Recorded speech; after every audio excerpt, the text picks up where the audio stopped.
Seberapa parah itu, Dok? Cukup parah. Maka dari itu, untuk keselamatan Mas Rehan, kami menyarankan melakukan transplantasi hati.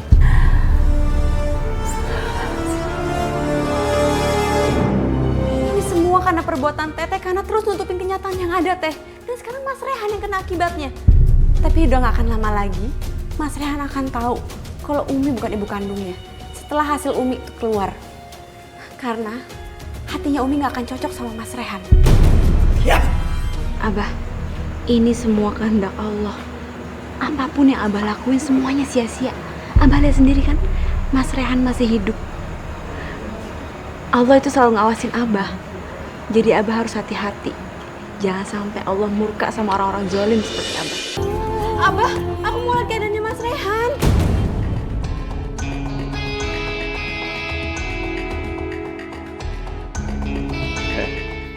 Kalian jangan coba-coba ngelawan, atau kalian akan tahu akibatnya.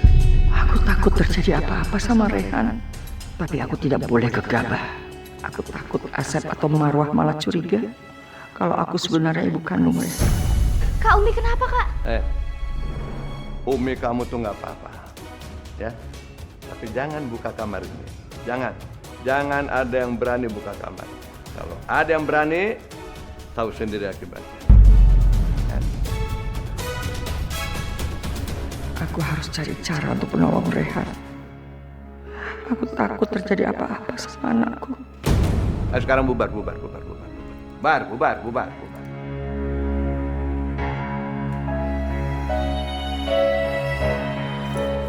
Gok, mana kunci kamar? Cepat kasih kunci serep kamar Abah. Cepat! Tapi Mbok takut dimarahin sama Abah. Kalau ada apa-apa sama Rehan, tanggung jawab. Mau? Cepat kasih. Mbok, kuncinya kasih aja sama Uwa. Lagian kita kan harus nyelamatin Umi sama Aa. Ningsi takut kalau mereka berdua ada apa-apa. Nanti kalau Abah nanya, Mbok bilang aja kalau Uwa yang minta. Kenapa takut sama Uwa? Iya, Uwa. Ini Uwa. Gini aja lama banget. Tadi kasih.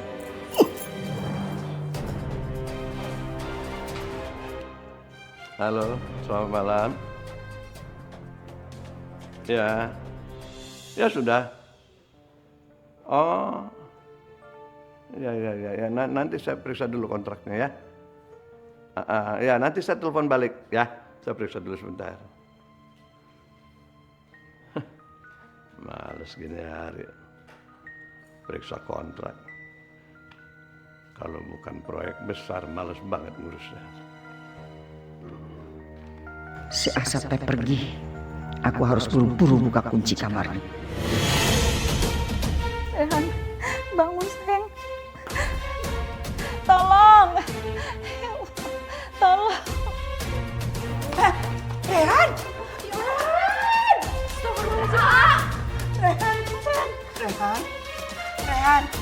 Rehan!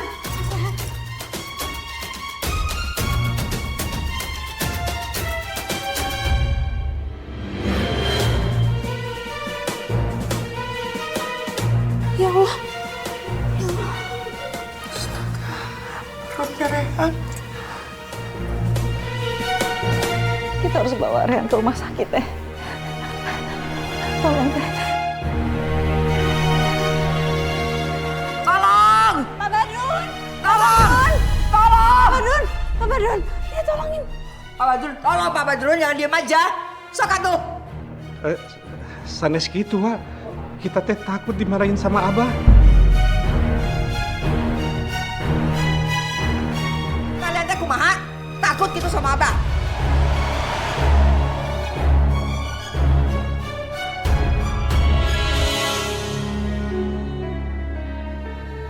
Jadi siapa yang udah berani buka pintu? Asep, kalau sampai terjadi apa-apa sama Rehan, tanggung jawab kamu. Saya akan laporkan kamu ke polisi. Ya jangan atuh Teh. Makanya Rehan teh harus dibawa segera ke rumah sakit. Ya terserah Teteh lah. Ya udah sebentar, aku telepon ambulan dulu.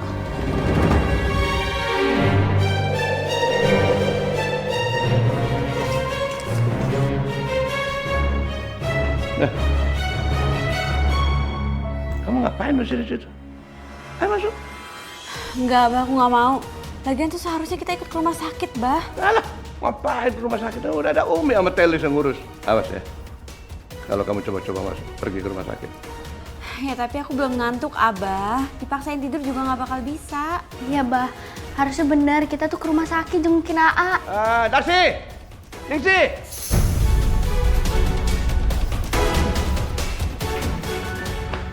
Iya, Bah. Iya, Abah. Abah mau mandi, ini jagain. Jangan sampai dia pergi ke rumah sakit, ya? Iya, Abah. Bo, Bang Ningsih, aku mau istirahat aja di kamar. Kalian duluan aja. Tapi Afifah, nanti kalau Abah nyariin gimana? Kan kita berdua suruh jagain kamu. Udah nggak apa-apa, aku kan di kamar nggak kemana-mana. Ya udah nggak apa-apa.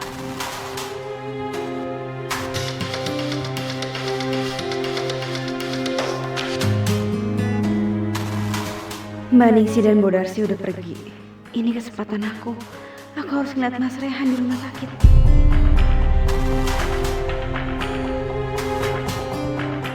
Surga di tanah. Subhanallah, alhamdulillah, la ilaha illallah, wallahu akbar. Rehan, bangun. Bangun, Rehan. Wah, nggak tega lihat kamu seperti ini. Cepat bangun, Rehan.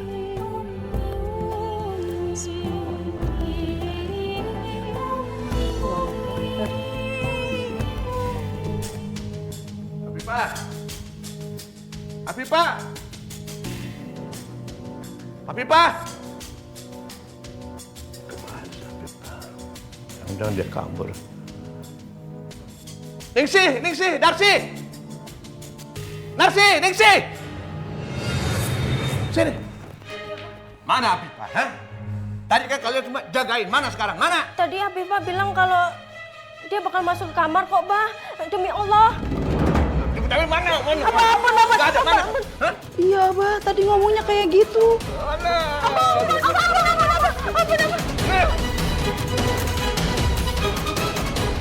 Pasti dia kabur ke rumah sakit besok Rehan. Dasar bini durhaka.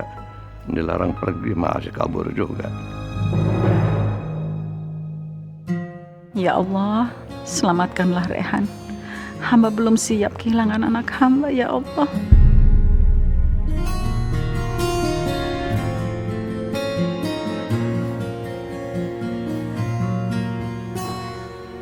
Selamat malam, Dok. Suster. Malam, Bu. Dok, kenapa Rehan tidak sadar-sadar, Dok? Sebenarnya apa yang terjadi, Dok? Apakah keadaan anak saya kan baik-baik saja, Dok? Bu, hasil pemeriksaan Mas Rehan di laboratorium menunjukkan kalau adanya trauma karena benda tumpul yang mengenai bagian hati Mas Rehan.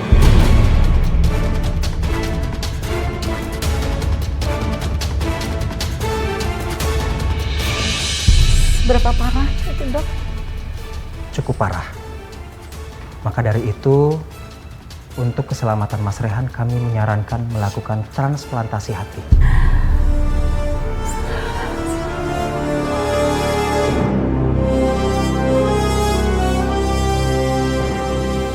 Ya Allah, kenapa Rehan sampai bisa seperti ini?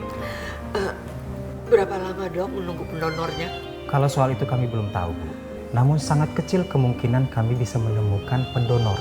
Tapi kalau ada keluarga, khususnya orang tua, itu sangat membantu kami. Dengan harapan semoga saja menjadi pendonor akan lebih cocok. Saya ibunya, Dok. Saya mau mendonorkan hati saya untuk anak saya, Dok. Kamu bukan ibunya, Marwah. Tapi aku, Rehan itu anakku. Hatimu belum tentu cocok untuk Rehan. Bagus kalau begitu, Bu. Dengan begitu memudahkan kami untuk mendapatkan pendonor. Tapi Ibu yakin mau mendonorkan hati Ibu? Siap, Dok. Saya siap. Saya mau berkorban apa saja buat anak saya.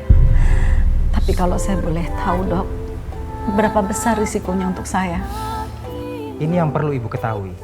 Pendonor akan kami gunakan mencangkok hatinya 60%. Dan sisa 40% akan digunakan hidup normal oleh pendonor.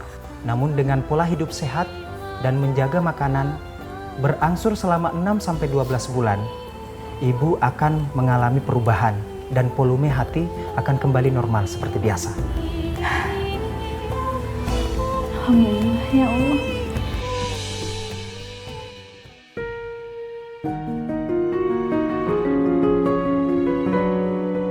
Ya Allah, cobaan apa lagi ini? Lindungilah Mas Rehan ya Allah. Berilah kesembuhan sama Mas Rehan. Dok, kapan pencangkokan bisa dilakukan, Dok? Secepat mungkin lebih baik, Bu. Namun harus melalui beberapa prosedur untuk bisa memastikan kondisi calon pendonor hati.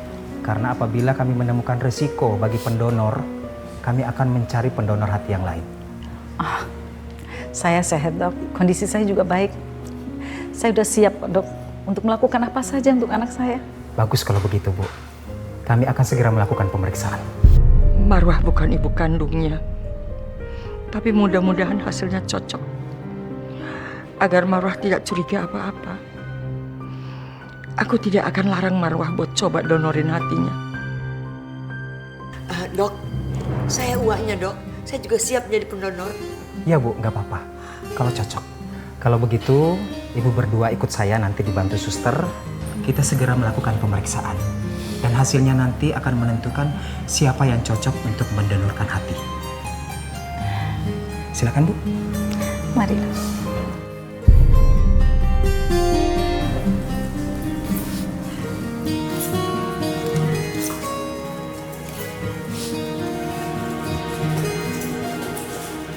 Ngapain kamu kesini?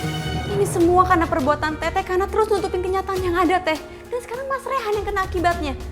Tapi udah gak akan lama lagi, Mas Rehan akan tahu kalau Umi bukan ibu kandungnya. Setelah hasil Umi itu keluar. Karena hatinya Umi gak akan cocok sama Mas Rehan. Ya. Kalau kamu peduli sama Rehan, tidak usah banyak ngomong. Harusnya kamu berdoa. Mendoakan Rehan biar cepat sembuh dan mendapatkan donor hati yang cocok. Ngerti? Ya.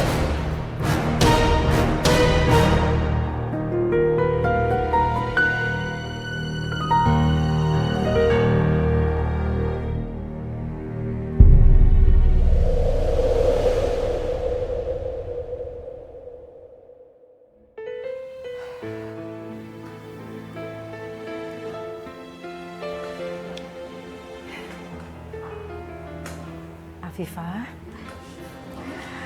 kamu dari semalam sampai pagi di sini nungguin Rehan. Kalau Abah tahu, terus kamu gimana? Aku udah izin sama Abah ke Umi buat temenin Umi. Maafin aku, Umi. Aku terpaksa berbohong sama Umi. Rasanya nggak mungkin Abah membiarkan Afifah ada di sini menunggu Rehan. Pasti Afifah bohong. Tapi aku ngerti, Afifah pasti nggak akan bisa tenang sebelum tahu keadaan Rehan. Permisi Ibu, hasil labnya sudah keluar. Ibu harus menemui dokter sekarang. Oke, ya. Ayo Teh. Ayo, Teteh juga udah gak sabar pengen tahu hasil labnya.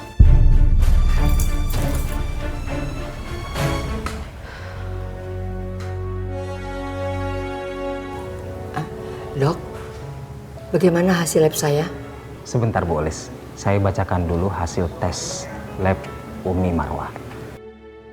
Hasil tes dari laboratorium menyatakan kalau hati Umi tidak cocok untuk transplantasi ke tubuh Mas Rehan.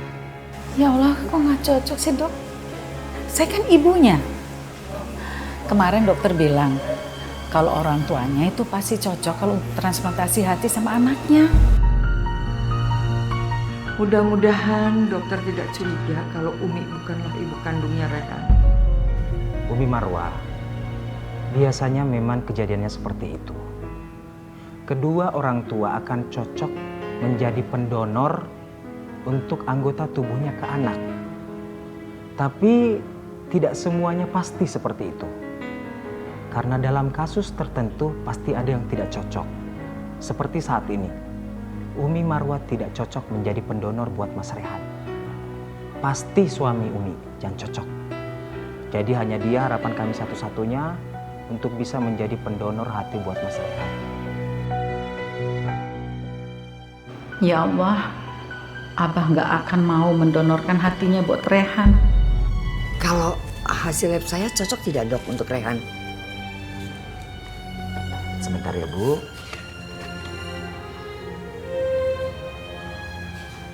Hasil tes laboratorium Bu Elis sama dengan Umi Marwah.